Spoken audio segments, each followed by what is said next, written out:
Hey everyone, it's Michelle Badusky here with Real Westman and my very, very special guest, Coreen Watson. And we were just talking that it's been 4 years since the first time we started talking on the phone, and I drove out to Baldur and we sat on your couch and my kids played in your living room while we talked for like hours. So how are you? It's been an incredible 4 years. That's a long time. I know, right? And time has just gone by so fast.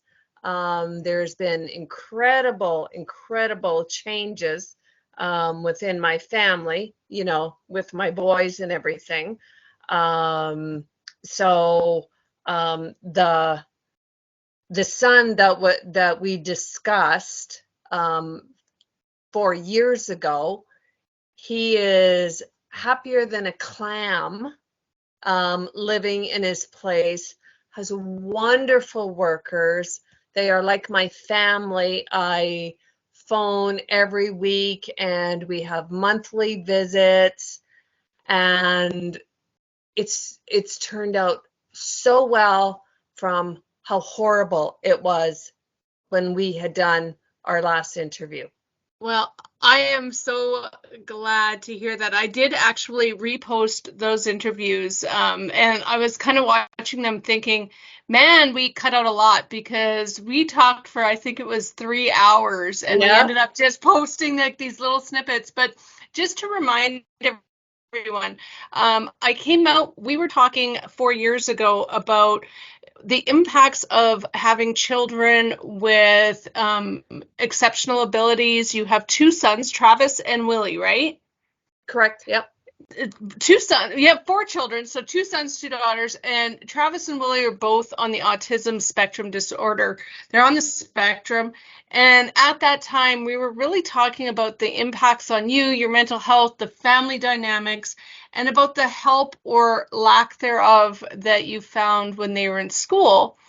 And we, even just rewatching the videos today, I was like starting to tear up and starting to remember those conversations we had about how hard you fought for your kids, and the impacts that it had on you and your worries for them. And here we are 4 years later.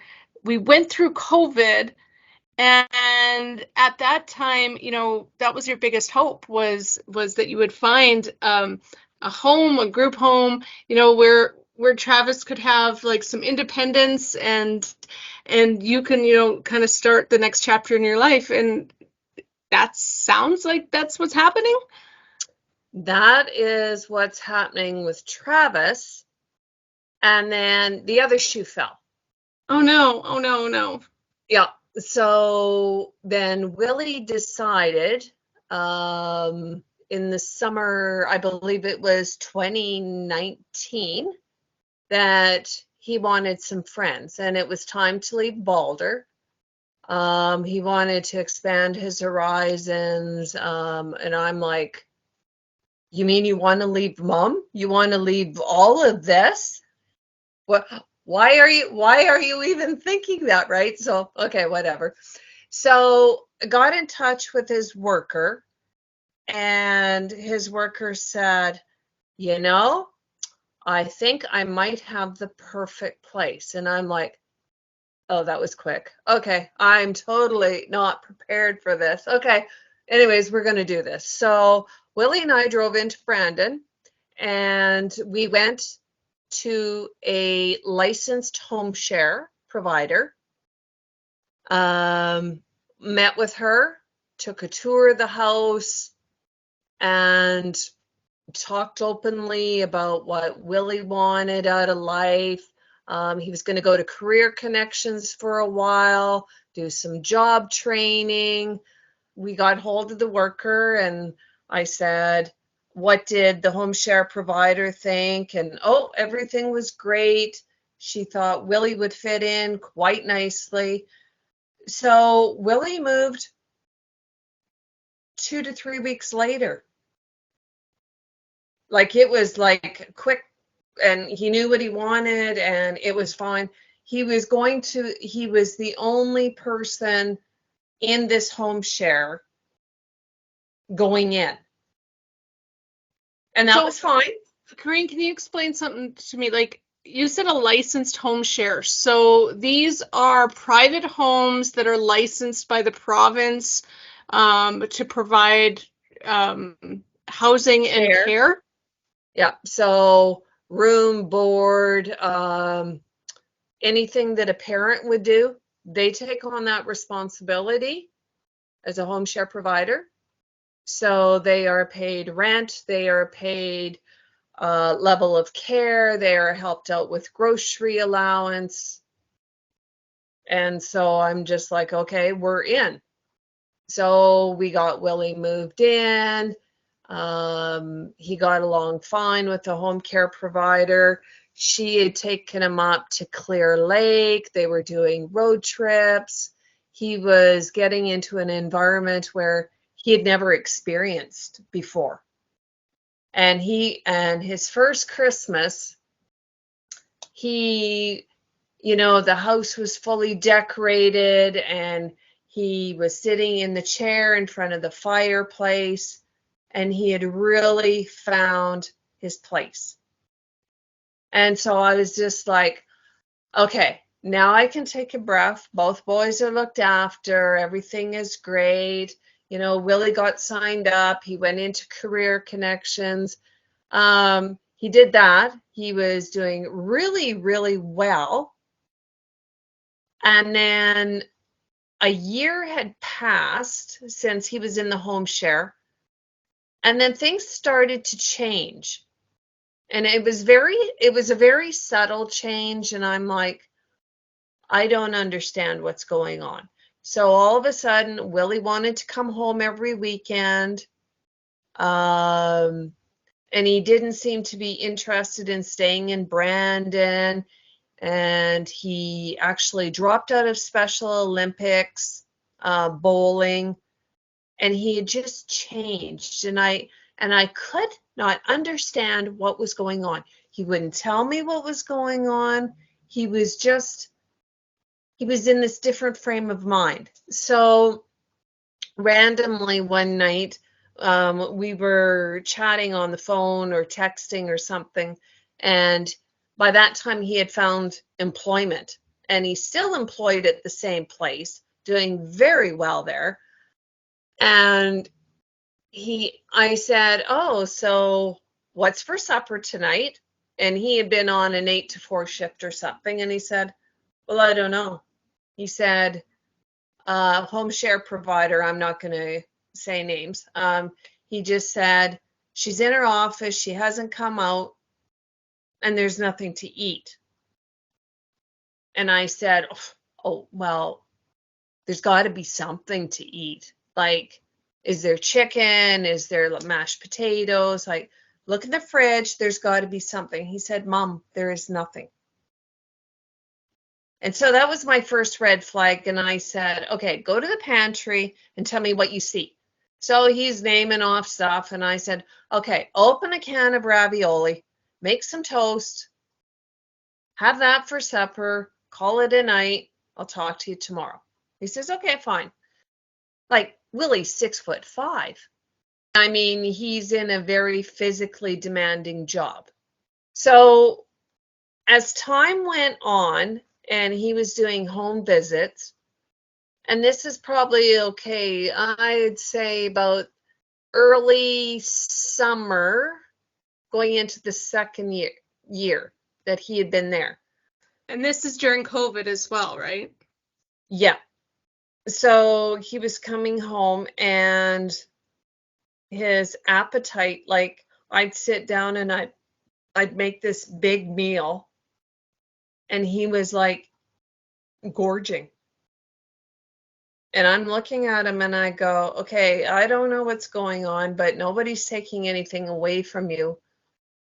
And then I kind of started looking at him and he was looking kind of gaunt in the face and his pants were floating. I sent messages to his CSW and I said, there is something wrong at the house. I've noticed weight loss. When Willie leaves here, so he would leave here on a Monday morning to go to work, and he was packing 6 sandwiches, like he was making a picnic basket of food to ensure that he had enough food in Brandon. But he wouldn't tell me what was going on. So there was probably in total 5 calls made of concern. They made 2 surprise visits, and they saw a bowl of fruit sitting on the table, and they said, he's not being neglected. There's food. We saw food in the pantry. And I said, well, I'm calling you on it because I had Willie take pictures of the inside of the fridge every week, and there is no food in the fridge. And I sent them to them. And they just kind of downplayed it. Okay, we'll check in, we'll do whatever. And then finally, November of 21, he got moved. They found a new home share, and we went to Willie's house. We packed him up. Willie had already packed his car. There was something really dramatic going on. Like, he couldn't wait to get out of there.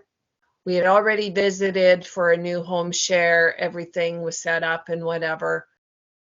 The worker had said to my boyfriend, I'm really sorry. And she said, I don't understand. She said, Willie is the 3rd person to go through this home share with the same problem.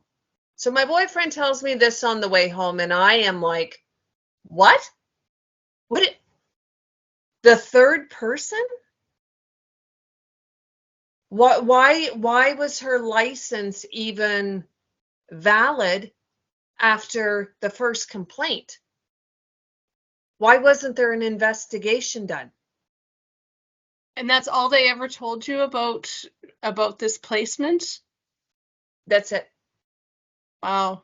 And I said, okay, but at least you're okay. You're in another home share. There's 2 other individuals there. You can start a friendship with them. Life's going to be good. You still got your job. And he goes, yeah.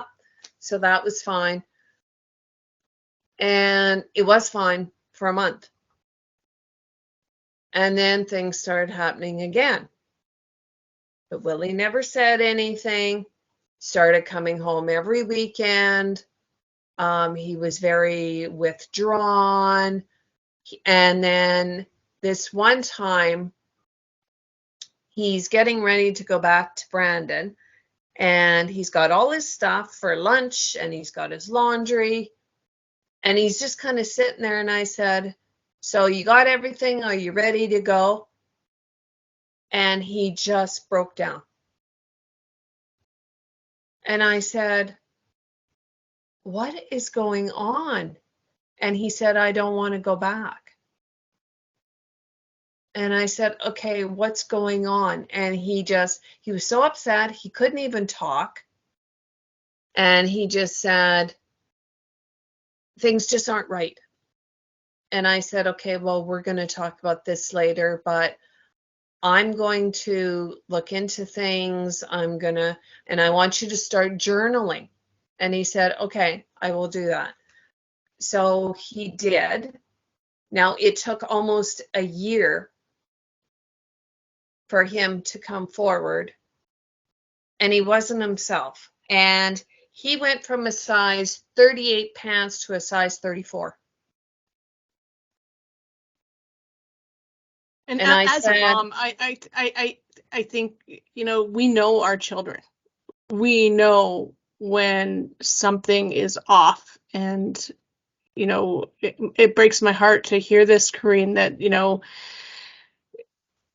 just watching your children suffer and being pain and not knowing what's going on. I feel so much for you right now and what that must have felt like. And I'm so sorry that you had to go through that. And so I knew, okay, something really weird is going on. So I said, okay, whatever you need to do. Okay. So I said, come home. And that was fine. So he comes home again. It's the same pattern.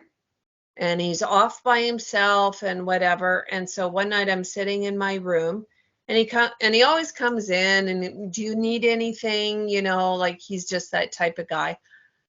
And he's sitting on the end of my bed, and I said, I don't understand what's going on. I said, we got you moved, we got you out of that house. And I said, things were going okay in your second home share. So please tell me what's going on. And then all of a sudden the floodgate opens up, and he basically vomits all this information. And I said, okay, so let's start at the beginning. I said, so when you get up in the morning and you have breakfast, what does breakfast look like? And he said, there's 2 pieces of bread left on the cupboard, and my cereal is in a baggie. I said, what? Your cereal is in a baggie? Why is your cereal in a baggie? Well, because that's all I'm allowed, because food is expensive, and they have to be careful with the groceries, because groceries are now so expensive. And I said, so go get the cereal box. And he goes, I can't. The cupboards have padlocks on them. So he lived there a week, and they took him out for walks. And then all of a sudden the attitude was, well, if Willie wants to go for a walk, he can get up at 5 o'clock in the morning and come for a walk with us while we take the dogs out and we go get our coffee at Tim Hortons.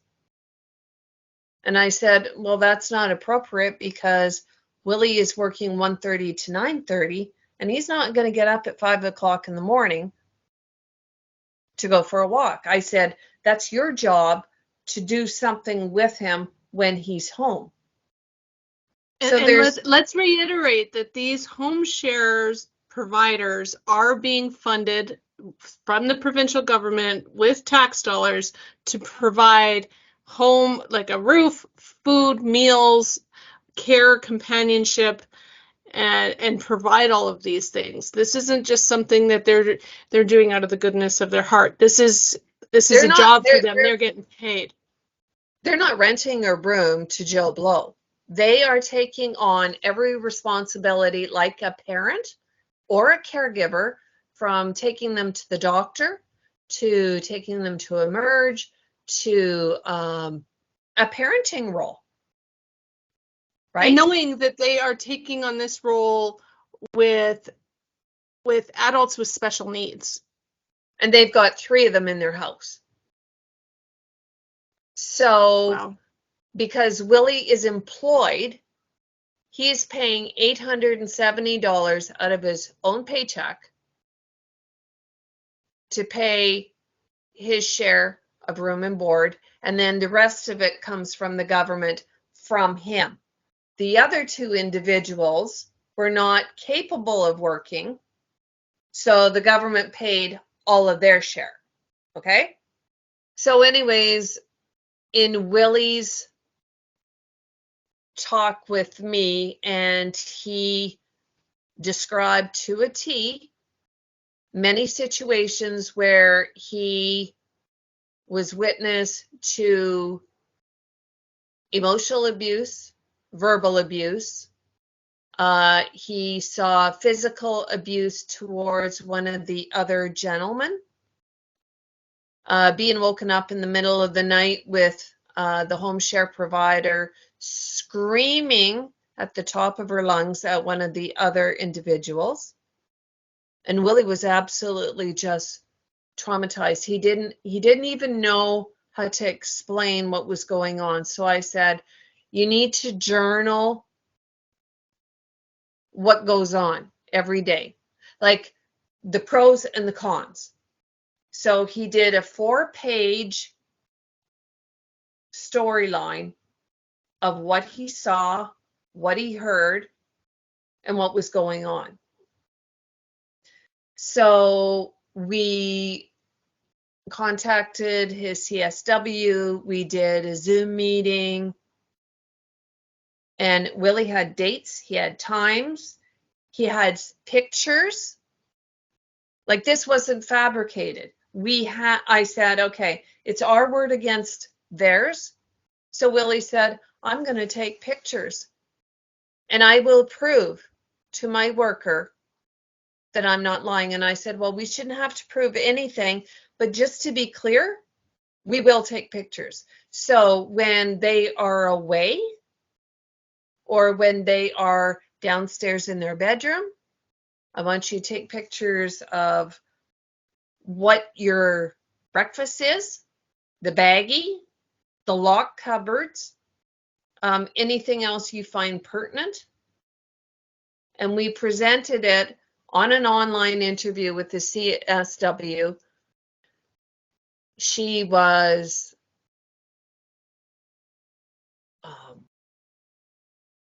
saddened, doesn't even say the word. She was openly remorseful. She says, I knew this couple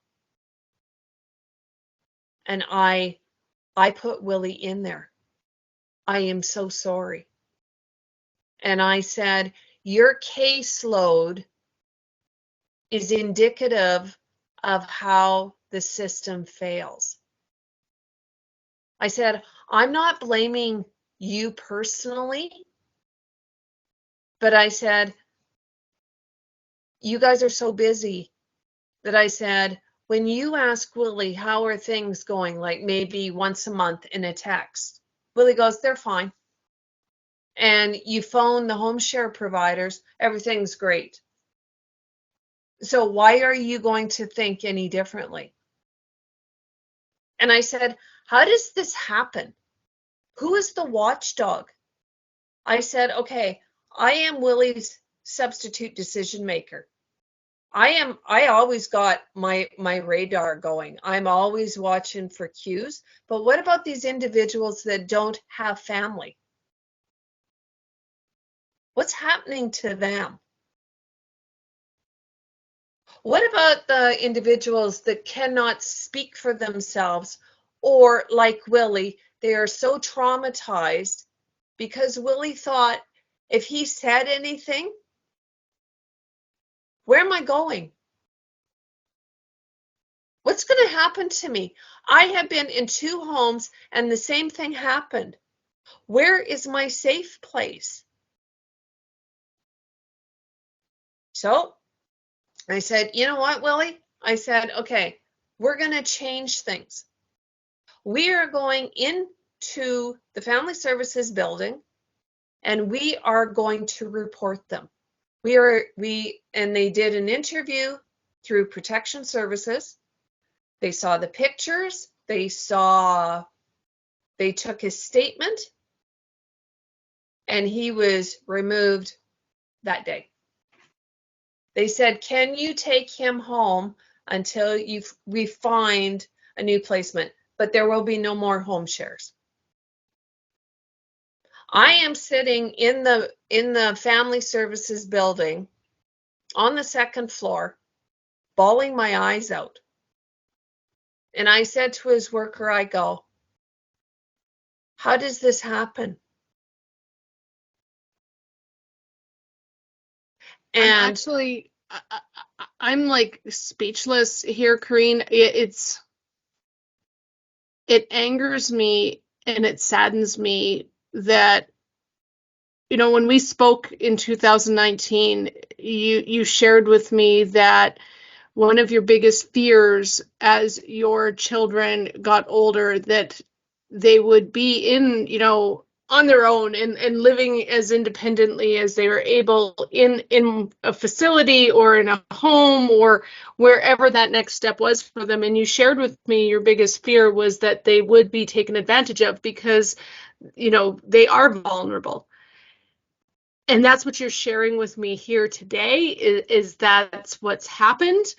Thankfully, Willie is able to articulate and tell you and even work through his own trauma. And thankfully, he has you as his advocate and that you were able to step up. And listening to that, I think about those that cannot. I'm thinking about those children in care, those adults, those vulnerable adults in care that are being missed and fallen through the cracks. I'm thinking of what happened to our elders and our seniors in the senior centers, that, all of the things that came out exactly around the same timeline throughout COVID about, what's happening in those centers. And my heart is breaking for you and your family, and I can't even imagine how you work through that. And I understand what you're saying about your caseworker, that they're doing the best that they can with what they have. So my question is, how do we make sure they have what they need so that their best isn't just good enough, it's actually protecting those people that need our protection? Like, what's missing here? This is, you shared with me that you had fought for access to services and diagnostics for your sons for 20 some years. And here we are 4 years after we talked about that, talking about this, and those protections still aren't in place. I don't even know what to say. My heart is breaking for you. After Willy got an emergency, after we removed him on an emergency thing, he came home for another week, and he got placed under agency in Brandon. And so what does that mean, under agency? So is that like now a group home setting, or like an agency run okay. placement? Okay. So he is in an apartment, and I said to his worker, I said, there's still something wrong. Like, you can't undo what's been done to him in the last couple of years. I said, it's going to be more than, okay, we moved him, he's under agency care, everything is documented, every worker has to be accountable. There's a watchdog, right? So a worker goes in, if they're not making meals or whatever, the next person, they can either call it in, or there is a person that is constantly in touch with Willy. How's it going? She'll do drop-in visits, seeing how Willy's doing. But Willy's in counseling. We had to put him in trauma counseling.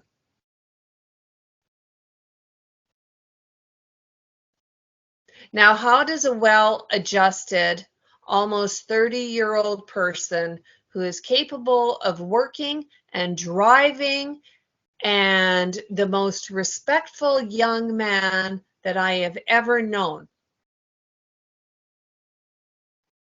they wrecked him. They wrecked my son.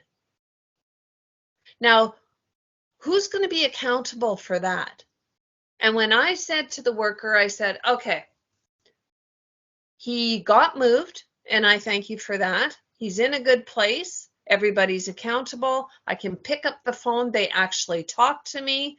And the first 2 weeks, Willy was screenshotting. He goes, look at what they made me for breakfast. I've got scrambled eggs, I've got bacon, I have a bagel, I've got orange juice, and I've got coffee.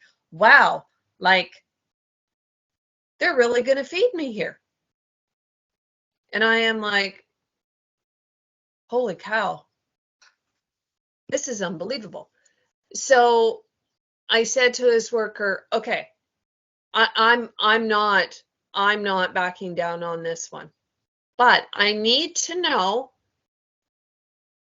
did the home share providers lose their license? She says, I can't tell you that. I said, so is the same thing that happened last time, that where Willy was 3 people went through. I said, I'm sorry, that's not acceptable. So if you won't tell me, I will find somebody who will. So I wrote a letter to the Minister of, I think it's Family Services. And it was a very lengthy letter. And I emailed it. I phoned the office and she said, there's so much information. Could you put it in a letter? Here's our email address. And so I did it. I didn't hear anything. And I go, well, as usual, it's going to end up in the garbage. And then one day I get this email from this gentleman and he tells me who he is. And he said, I read your letter and I'd really like to talk to you.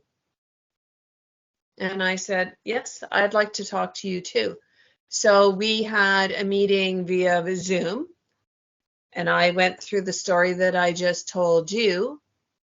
And he said, that should have never happened. I've never heard of anything in the Westman area happening like that. And I said, I'm sorry, I don't believe you. I said, how can you tell me that this is not happening anywhere else? You can't, because there is not the staff to go in and do an investigation and check on these people. So you can't tell me that it's not going on. And he says, give me a couple weeks and I'm gonna get the taping of the protection review or whatever, and then I'm gonna get back to you. And I said, you've got a couple weeks, but I said, there has got to be change. I said, who is accountable? What has to happen before somebody is going to stand up and go, this is not right? You're right. It's not right. It isn't right. I'm absolutely astounded that there are not better processes in place to protect the most vulnerable of our people in this province. I guess I'm naive. I assumed that these homes, the home shares or group homes or, even foster homes, wherever we are putting our vulnerable children, our seniors, that they're regularly inspected, that they're, there's oversight, there's accountability, that there's some sort of watchdog in place to protect those who need to be protected the most. No. And I mean, okay, so things have been generally really good. Willie says he's happy. The big thing is the food thing. He's calm. He's in a calm environment. But, well, and again, what if you were not there to advocate for him, or he was not able to articulate to you what was happening, which is the case in so many other homes. And but see, he's not saying anything because it's like they're going to move me again if I say too much. And then it's going to be the same thing. Like there's too many gaps in the system. And I said, somebody better get on the right page and get everything together, because I said, there's a lot of things going on. And I said, and Willie is able to communicate with me. There's a lot of things that I have to be very specific about it, but okay, what are you having for lunch? What else is in the fridge? Like that's why he needs help. That's why he has staff with him, because he's not able to live on his own. He's not high functioning enough to be able to like make a meal every day, to go grocery shopping, to plan. And I'm his healthcare and financial overseer, right?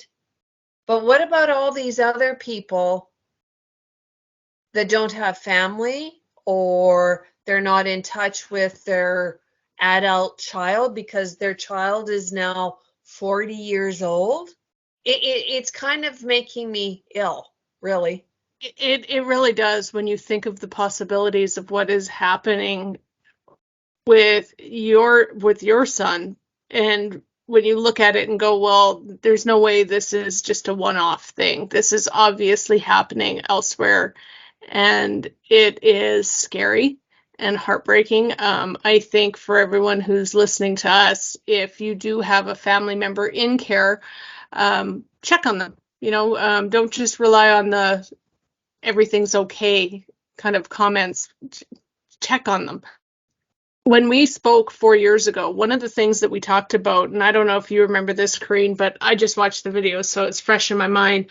You spoke about how when Willie and Travis were in school, you had assessments done from people in the city and plans were in place, but the people that were hired locally didn't have the proper training. The EAs in the school, they didn't have the proper training in place to carry out those plans.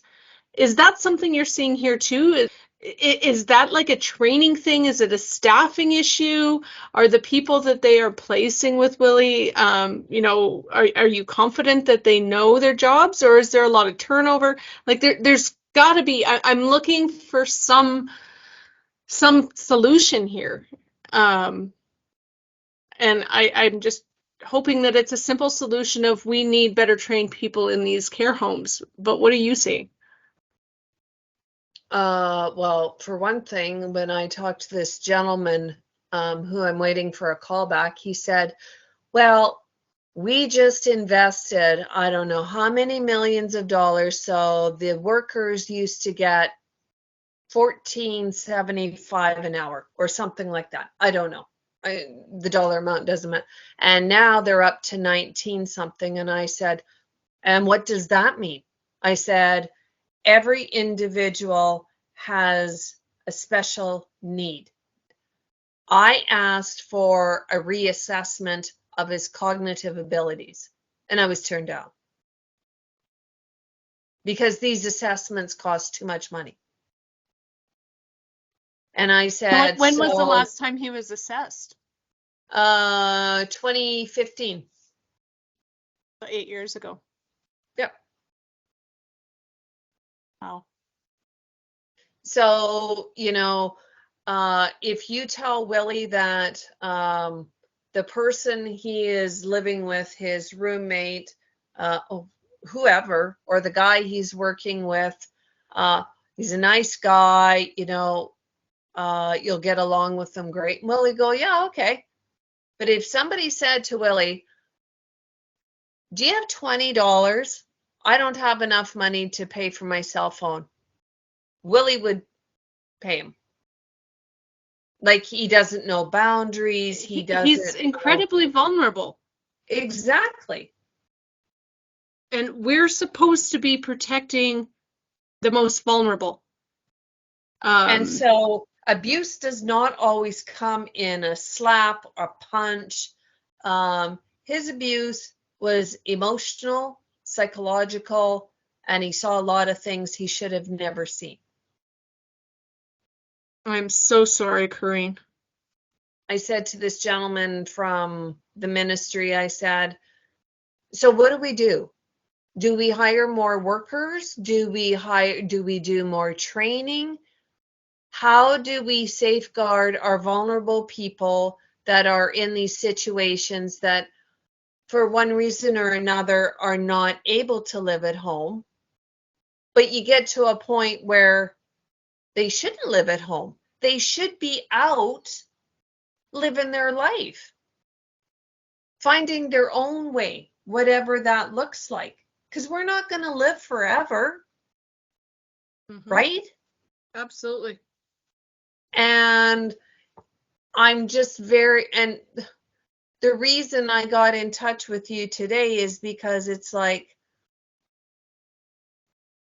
I've got to do something, or somebody's got to be listening and has some ideas on how to keep our people safe. And I think that's it in a nutshell. I've said this before, but the true test of any society is how it cares for its most vulnerable. So many stories, like when we heard of what was happening in our senior centers over COVID, when we're hearing about these stories and families like yours coming forward, there's obviously a lack of priority placed on our most vulnerable sectors. You know, talking about how much a healthcare aid in your son's home is being paid has absolutely nothing to do with the standard of care that he's getting. And when you start putting dollar signs on people, that's when we run into trouble. And I wish I had a clear-cut solution for you, Coreen. I wish I did. I don't know what the solution is, but I know that one is needed because this is not acceptable. No. This isn't acceptable. I said to the gentleman who had interviewed me on the letter that I had sent, and he was going to look into it, and I said, you need to find out, number one, okay, if these home share people are still taking in people, why? Why was their license not revoked? And all it takes for a home share provider to get licensed is whether there's an emergency exit, a criminal record check, a vulnerable person check. Well, anybody could probably pass that. So how does that make you qualified to look after a vulnerable person? And I will tell you that thanks to our computer era, I did some research, and this family with 3 individuals under their household made $106,000 in 2022. Oh. It's public record. I found it on the internet. It's public money, right? So, and I think it's important to realize that these providers are being paid to do a job. They're paid to provide a service, just like the rest of us. And if we're not doing our jobs, then, you know, we look for other employment. And it just seems that when it comes to working with vulnerable people, I get this feeling that it's like we just need anybody. And we had this conversation before about, you know, about not properly training EAs in the school to work with different abilities, because every child is unique. In this situation, it's the exact same thing. Everyone they bring into their home is unique and has special different needs. They're all complete unique individuals. Right. And how they can just be putting people into homes, you know, and I want to give everybody the benefit of the doubt, but when you're talking about vulnerable people, I think at that point, that's where the benefit of the doubt needs to err on the side of caution to protect those who may not be able to protect themselves or speak for themselves. And I 100% agree. If there is a complaint, that needs to be taken seriously. It needs to be taken immediate action. And we need to make sure that the people that we are putting into these homes are safe and protected. And it is heartbreaking. I'm so grateful that Willy has you, and I'm so grateful that Willy was able to, you know, get through this. Like you said, he's in counseling, but be able to talk to you about it so it didn't get worse for him. But it terrifies me. It makes me sick to my stomach thinking about how many other people could be in Willy's situation or worse that don't have the capability of talking about what's happening to them or having someone step up to advocate for them. Vulnerable people are targeted. We've spoken about this, right? People think that they can get away with it. They think they can abuse those that can't protect and stand up for themselves. And that is why we need to do it. And that's why these systems that are in place need to be put in place to protect them above all else. And I don't understand how this can be happening in our own community. And it just should not be happening. Like, I'm absolutely flabbergasted. And when you reached out to me today, Coreen, I was like so excited. I was like, oh my God, I want to touch base. Like you said, I disappeared off of social media. I shut down everything for over a year. I needed a break. And I just recently came back. And when you reached out, I was like, I was so excited. And then you started telling me what was going on, and I was so devastated. I feel like I somehow there needs to be more that we can do. That's what it comes down to. There has to be someone that is going to stand up and fight for those who can't fight for themselves. And this breaks my heart. You said you're waiting for a response from is it the minister's office? So Rochelle Spires is the Minister of Families here in Manitoba. Was that? And so there is a gentleman under her that is designated to look after kind of like the complaints that come in regarding people with disabilities and so on and so forth. And so he's been awesome, but I'm waiting for the response because I said, it's going to take more than one person. It's going to have to be a whole new entity of revamping the system for vulnerable people. Absolutely. There's got to be safeguards. There's got to be more accountability. I mean, as I sit and I think back,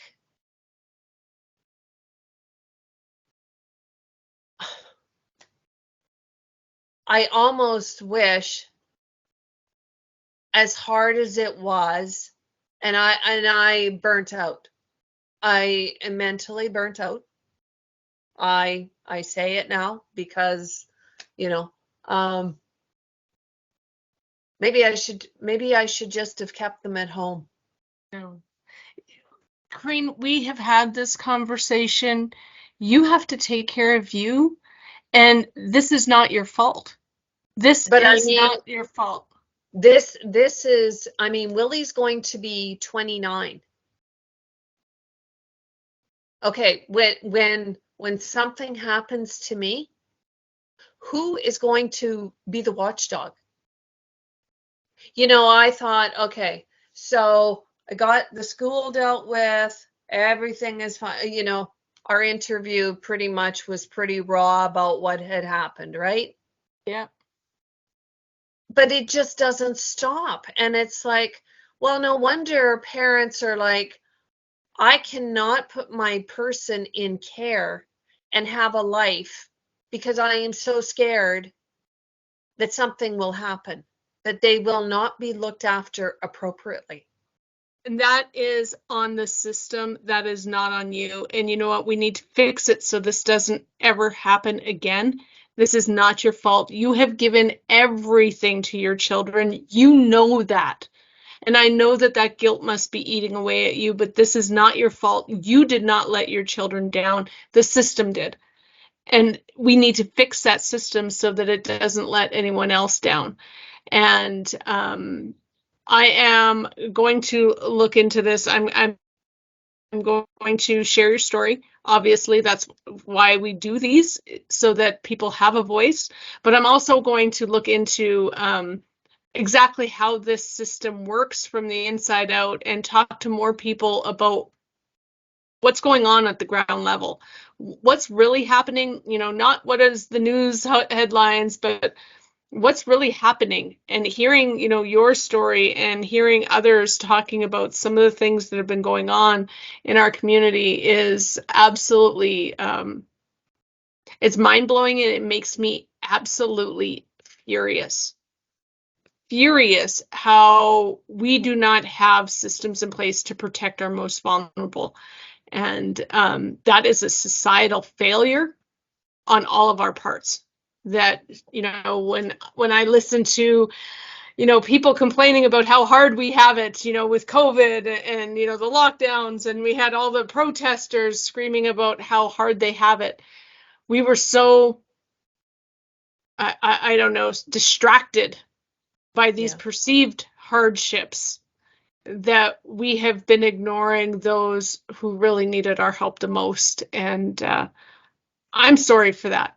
On behalf of society as a whole, Coreen, I'm sorry, because this should not be happening to you or your family or anyone else's. And by coming and being so honest and straightforward, I've said this to you before, you're helping others. You've helped me.